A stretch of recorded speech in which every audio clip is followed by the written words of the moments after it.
Hi friends, today we are learning about Rabindranath Tagore. आज हम Indian writers topic का एक मैन राइटर पढ़ेंगे, वो है रविन्द्रनाथ टैगोर।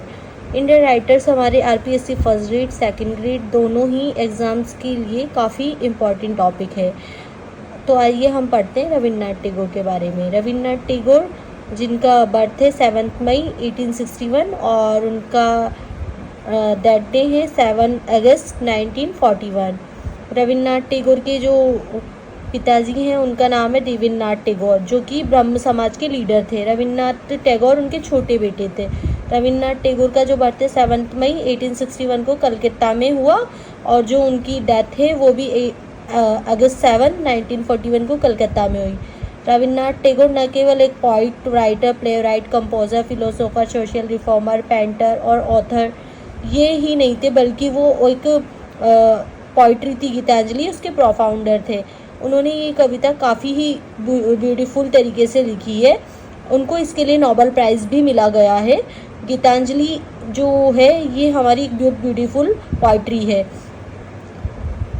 ही was the first non European and the first lyricist to win the Nobel prize in literature. वो ऐसे एक नॉन यूरोपियन थे और फर्स्ट लिरिसिस्ट थे जिन्हें नोबेल प्राइज़ मिला गया लिटरेचर में।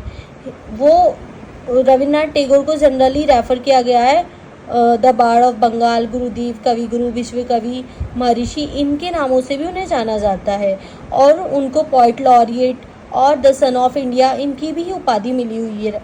रविन्द्रनाथ टैगोर ने 3 कंट्रीज़ का नेशनल एंथम लिखा गया है, जस्ट लाइक जनगण मन, अमर सोनार बांग्ला और श्रीलंका का जो नेशनल एंथम है वो उन्होंने बंगाली वर्जन में लिखा है। बाद में श्रीलंका का जो नेशनल एंथम है वो उन्होंने सिन्हाला में आनंद शमराकुन है, उनके स्टूडेंट हैं, उन्होंने इस लैंग्वेज में ट्रांसलेट किया है। He has written about 2000 poems. Rabindranath Tagore ने 2000 पोएम्स लिखी और 1400 सॉन्ग्स लिखे हैं। टैगोर एक मिस्टिक रहस्यवादी व्यक्ति थे।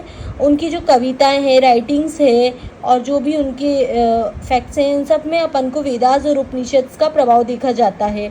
ही was also greatly influenced by the folk singers of Bengal.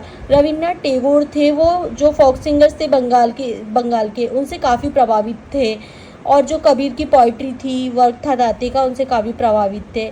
He व्रॉट mainly इन बंगाली। उन्होंने जो अपनी सारी राइटिंग सीखी है वो मैनली उन्होंने बंगाली में लिखी है, बट बाद में उन्होंने इसको इंग्लिश में ट्रांसलेट कर दिया गया है। जितने भी अपनी प्लेज और पोएम्स हैं उनको बाद में इंग्लिश में ट्रांसलेट कर दिया गया है। He visited England. Rabindranath Tagore ने इंग्लैंड में विजिट किया। बाद में वो वहाँ पर Bernard Shaw, Galsworthy, H.G. Wells, John Masefield, W.B. Yeats और एजरा पाउंड इन सब की कॉन्टेक्ट में आए। W.B. ईट्स ने रविन्द्रनाथ टैगोर को प्योर पोइट बोला है। ईट्स इतना गीतांजलि से इतने प्रभावित हुए W.B. ईट्स, जो जिससे उन्होंने जो गीतांजलि थी उसका इंट्रोडक्शन भी अपने हाथों से लिखा है और उसको काफ़ी